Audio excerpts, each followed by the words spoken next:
You're listening to Recovery Survey, the podcast that shatters stigmas around different types of addictions and takes a deep dive into spiritual principles. No one could find anything wrong with me. And I then spent the next 28 years on, I guess, approximately 80,000 pills that I swallowed in total for things like schizophrenia, bipolar disorder, and all this stuff. My guest today is named Craig Lewis. He is the author of Your Crazy and Better Days, a mental health recovery workbook. He has quite the story to share with us today.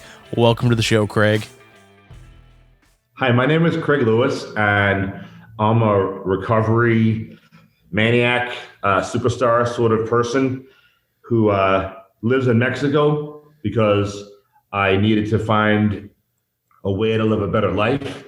And I wasn't having success with that back in the Northeast of the United States where I come from. So I have chosen to live my dreams and be free and to try to do all I can to help make the world a better place by bringing my message of that recovery is not just possible, but that surviving the impossible is possible. And so I have to live free, do my thing, and I live here in Mexico, and it's helping me do it. So thank you so much, Brett, for having me on the Recovery Survey podcast today. Glad to have you on, Craig. I'm real curious to hear more about your book and what you were just talking about there about learning to survive. You wrote a book called The Guide to Surviving the Impossible. Where did that come from? Let's go back a little bit and let's maybe talk about your journey. What led you to this point? You mentioned that you moved from the U.S. to Mexico. Man, there's a lot there. Let's go ahead and unpack that a little bit, if you would. Thank you so much for nailing it on the head. I need to make sure that I do things in a concise manner because I can go off the rails when I start talking about the reasons that led up to me having my life be here now in Mexico.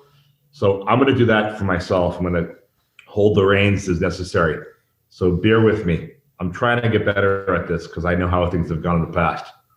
All right. So basically, I just turned 47, which is funny because in most of the world, they say I just turned 48 because the way they think about calendars, we do things really screwed up back in the United States, according to the rest of the world.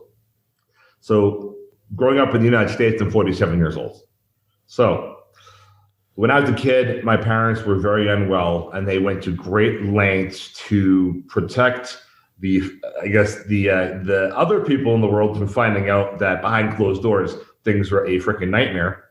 Because if anyone knew, they would not be very happy. So I grew up in a nightmarish abusive situation. I would describe it, and I have been describing it, as having been born into abuse. I just call it what it is. Born into abuse, and no one knew. Or if they did know, they were scared off, or they were threatened off, or they were closed off. And so I just had to live with it and try to figure it out. So ultimately, my parents, in their desperate quest to keep their secrets, because I was reacting from the world knowing, ultimately, in their desperate quest to do this, they had me incarcerated in a psychiatric hospital in 1988. Because, like I said, I just turned 47, so it's quite a while ago. It was before my 15th birthday, and so no one could find anything wrong with me. It's quite sad to know that this is my story. For me, even, it's just, I told the story like thousands of times. It's quite sad, but no one could find anything. I know people out there can't see me do the quotations fingers. When you put your two fingers up, like quotations. But no one could find anything wrong with me, and so money talks. And I then spent the next 28 years on, I guess, approximately 80,000 pills that I swallowed in total for things like schizophrenia, bipolar disorder, and all this stuff. And I stopped taking those pills in 2015, and as you might have imagined or expected, all the symptoms went away. I know that's like a ludicrous story for recovery community. It'll make it very easy for me because of it. But straight up, I mean, that's what happened. And so that really creates a life circumstance that's very difficult to navigate. And I've been doing my very best. And just in the midst of all that crazy life, I was living the life of a punk rocker, and I still am. I'm like more punk now than ever. I have to live true to my heart. And I would be a contributor to my community in the punk rock world. And I worked as a thing we call a certified peer specialist back in Massachusetts, where I was tasked with the privilege of going to work every day and meeting with people like myself who had lived experience with trauma and mental health and addiction, providing support for them and guidance in the best ways that I possibly could for their benefit. And I did that work for 10 years. And ultimately, how did I end up in Mexico? Well, I had the audacity of doing my job correctly. And I had to document that my coworker was doing something he shouldn't have been doing. And I did that. And then I have not been able to get a job since. And so my whole life collapsed during the same time period that I was transitioning off of psych meds. And I just became a mess. And it took me a very long time to get better. And although I just published a new book, and I'm very proud of it, and it appears to be successful based on what the response is, I'm struggling. And it's like a day-to-day thing. And I'm grateful to people like you for allowing me the opportunity to share, because I don't want to struggle as much as I have been, and getting my story out there and sharing of my work, and the blessings that have come from this struggle. That's a gift that you and me together gives to the world. So thanks for making that possible for me today. Absolutely, man. I'm so glad to have you on the show. And man, I think I've heard your story on another podcast, but I can't. I was trying to Google it real quick, and I can't figure out where it was. But your story sounds really familiar, and I feel like I've heard parts of it before. So I'm glad to connect with you, man. I feel like I talk to so many different people, whether it be on the podcast or on social media. And sometimes it's difficult for me to keep track of who's who, but I feel like I've heard your story. And I did want to address, we talked about it before we started recording, the booms in the background. You'd mentioned that there's a festival going on. So I'll do my best to try to edit some of that out, but it still might come through in the final product. So guys, if you're hearing what sounds like gunshots, it's not gunshots, and I'm going to do my best to take those out. But yeah, I would love to hear more about the book, if you wouldn't mind telling us what led you to write the book, and can you tell us a little bit more about it? Who's it for? Who can it benefit? I'm looking at the cover right now, and it looks really cool, man. Is that a cat with wings? Yes, it is a cat phoenix type thing with wings. And a huge shout out to my friend Flo from France. And there's a story that you're asking me to share. How'd the book happen? Over the past 6 years, as I've already stated, life collapsed. Now, let me just state for 1 second. I had already published a successful book. It's really crazy. I published a book called Better Days, a mental health recovery workbook. And that's available in 11 languages right now. And it's a coping skills guide. So as my life was collapsing and I had to do something, I ultimately made my book available in as many languages as I could. And I prepared for what was coming. And in my travels around the world, mostly in Europe, to find a way to survive, I came across all sorts of people in all sorts of places.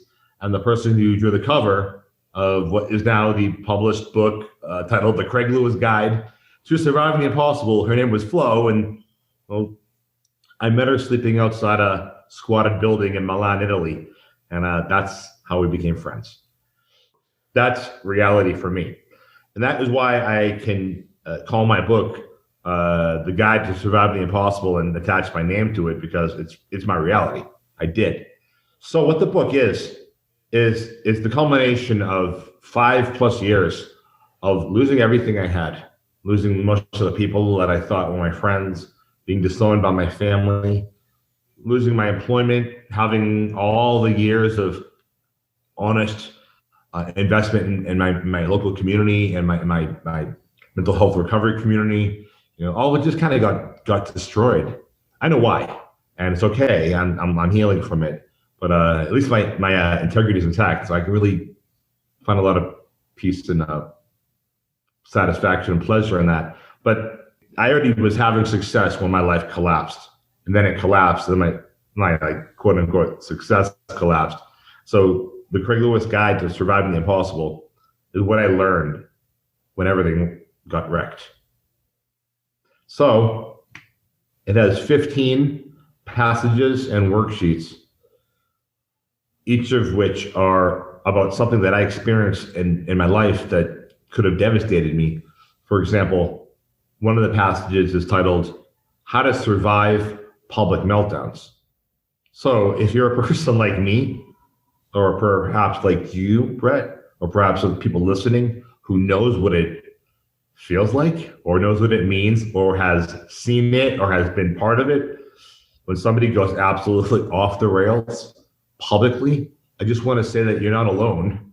That I talk about that sort of stuff in this book, and I'm smiling right now when I talk about it, because what the F am I supposed to do? It really happened to me about 30 or 40 times. So why not provide something for people that they can, really understand in terms that are very difficult for most people to talk about, especially in a way that's in a healing way, to look at themselves and do whatever work they need to do to be able to process through that stuff and heal. Because that sort of stuff, the stuff that gets real deep down inside you, that real embarrassment, that can wreck you. And I don't want anyone else in the world to have to go down the route that I went, because I didn't have what I needed. So this book is for them. It has 15 passages and worksheets, plus a whole bunch of poems that I wrote, bit interactively about my experience and some other information as well. And it's for the purpose of helping other people, not just help me transcend what I went through, but help them do it themselves, because they take a piece of me with them as they continue on with their journey. And that's what I believe is the core of recovery, and the core of the future of helping people get better, is perpetuating it and reintroducing it and prolonging it and nurturing it and facilitating it. And that's what this book is all about. Awesome, man. Awesome. And you've kind of mentioned as you've been sharing, you're talking about being in the punk scene. Are you a musician, or is that just something that you've been attracted to? Because I know, for me, I feel like even as a kid, I was drawn to the punk scene, and I think a lot of it was just that rebellion and the stick it to the man, screw authority, that whole kind of attitude kind of drew me to that scene. But I'm not musically talented at all, but I'd be curious to hear about kind of that aspect of your life. I am punk as fuck. And if you don't know what that means, you better do some research and find out what I'm talking about. Yeah, I'm a punk as fuck guy. And I grew up in the Boston punk scene, and I grew up basically schooled by people who are real hardcore. And the Boston people are special. We're a special group of people in this country. If you're from Boston and you're from a street community, and you grew up with a certain kind of street ethos and code, we are. I know I come from a place of a myth and mentality that I share with a certain group of people that has stayed with me my entire life. It's not just being punk rock. It's being punk rock in Boston, growing up at the tail end of the 80s, then through the 90s, being taught how to be a code.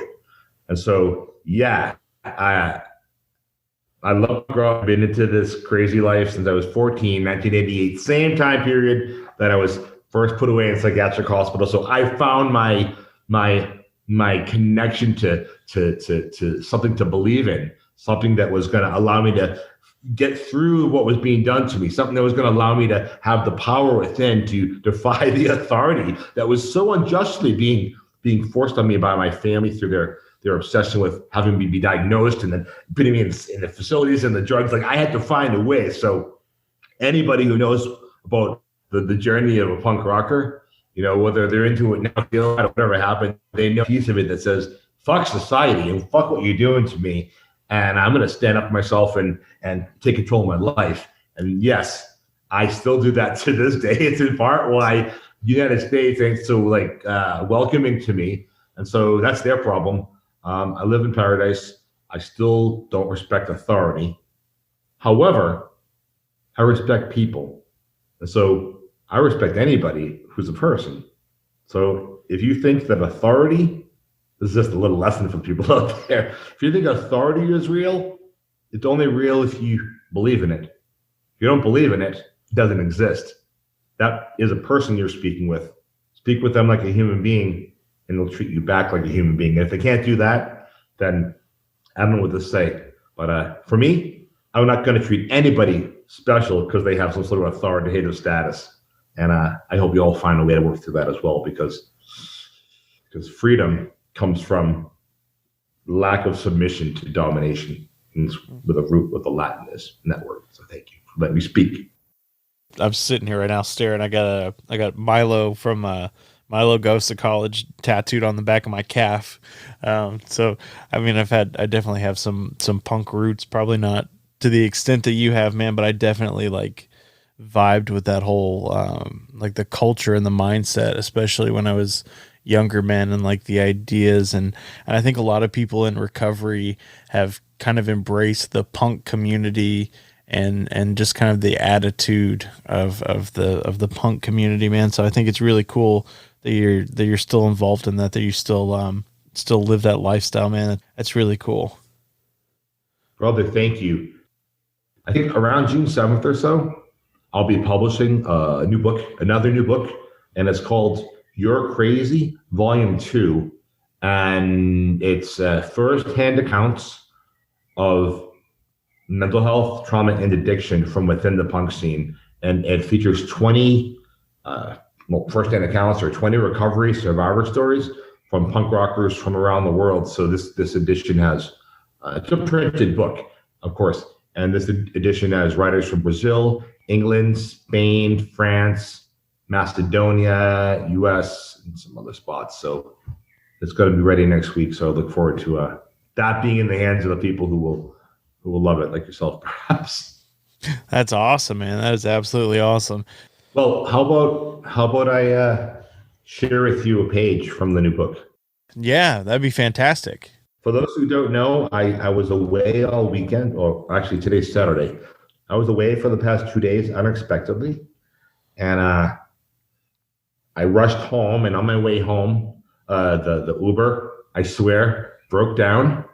It broke down, and I don't speak Spanish very well, even though I've lived in Mexico for 2 years. I'm getting better, but like this times I can't really understand anything, and that was one of them. But I knew I'd just get out and figure something else out. So I got home finally about an hour and a half later after paying like double the price. So thank you for working with me here and giving me the time I need right now to fill in this moment while I get the document pulled up. Yeah, no worries, man. Life is really crazy and really beautiful at the same time. All right, so basically, this is the passage, and then it's followed by 3 questions. How to manage public meltdowns. The humiliation. It will devastate you.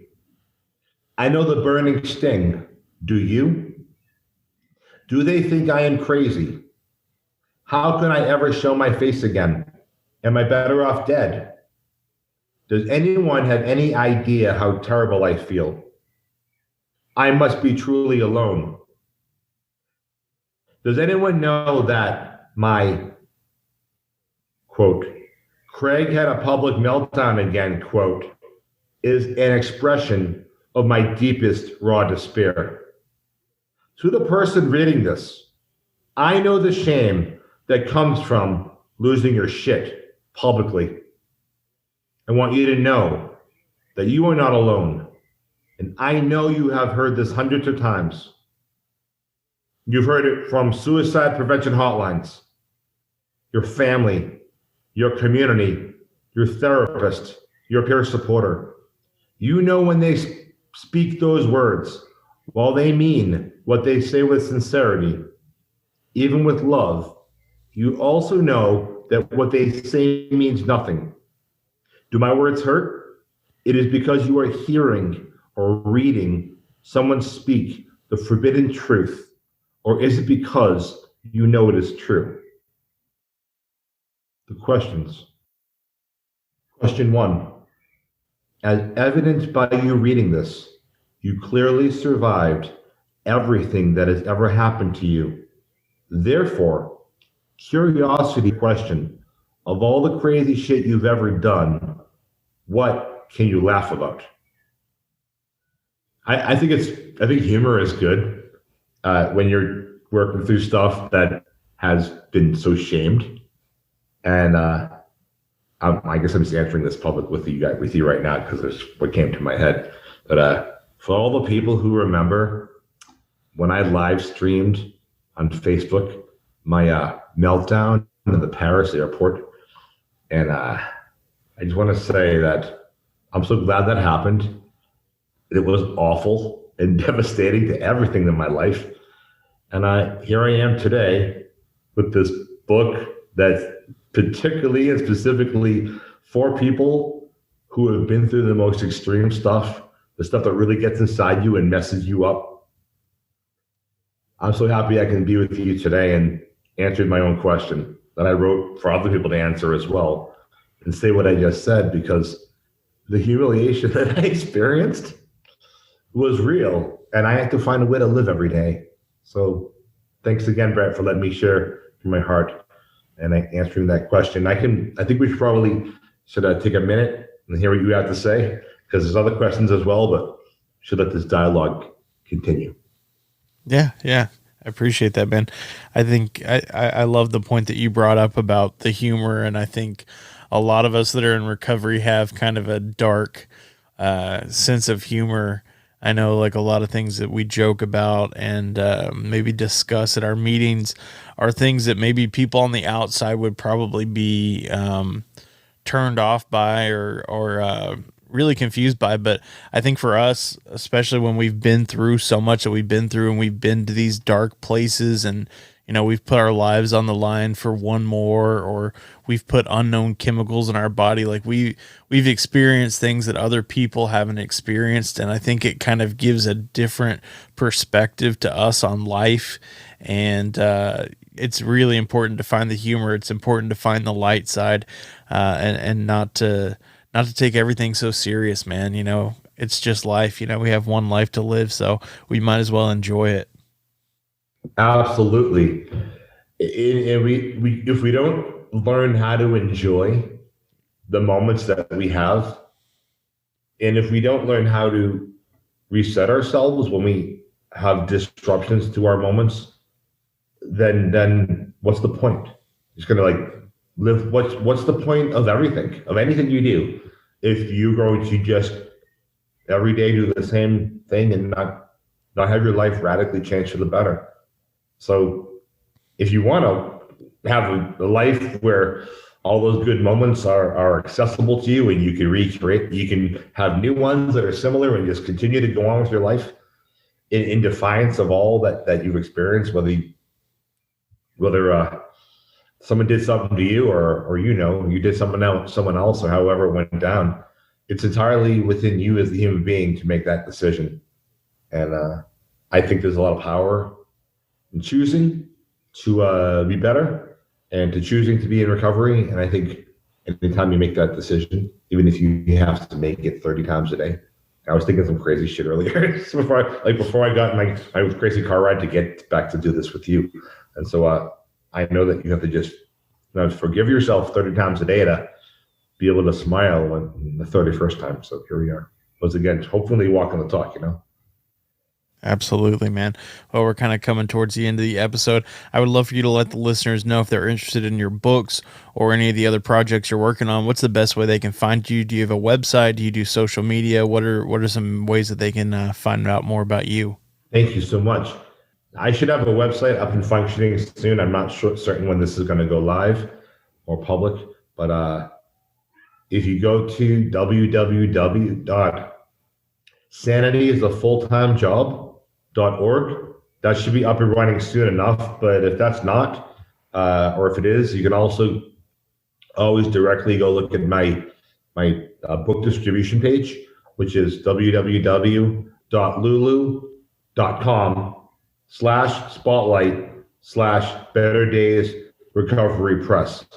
Better Days Recovery Press. And you can also email me at survivingtheimpossible@gmail.com. And it would be a pleasure and a gift to hear from anybody and everyone who would like to speak with me.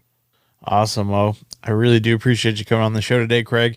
It was a pleasure talking to you. I know we had some hurdles to make this happen, and man, I'm glad that this was able to happen, and we were able to talk for a few minutes and discuss your book and some of the important things that you're working on. Man, I love the punk attitude. I love that you're trying to help people, that you have that lived experience, and you understand some of the struggles that we go through. Like the section you read out of your book about public humiliation. I'm sure that a lot of people that are listening to this can definitely relate to having done something in public that's really embarrassing, or that they don't think that they could get past. And I really do appreciate you coming on and sharing that with us. Thank you. Thank you so much for speaking your truth as well, and for investing in helping make the world a better place and helping support your communities. And I think you're correct when you say there's a lot of people listening and a lot more who aren't. And it would have been nice if they made it to this moment in time because of that public humiliation. And even as I smile about it and kind of make a joke of it, it really did F me up. And my life is in part dedicated to helping other people like me or can relate to anything like that to make their lives better as well. So thank you, brother. And thanks so much for including me in your amazing show and in your life. Recovery survey of the punks. Craig, thank you again for coming on the show today. I really enjoyed our conversation, and I'm looking forward to your upcoming book. Guys, be sure to check out the links in the show notes so you can find out more about Craig's books and follow along so you can get updates about his upcoming projects. You've been listening to Recovery Survey. If you got anything out of today's episode, I'd ask you to please leave us a 5-star review and share this episode with a friend. If you'd like to get in contact with us, you can find us at recoverysurvey.com. You can listen to all of our episodes on the website, as well as connect with us on social media, where you can get previews for upcoming episodes.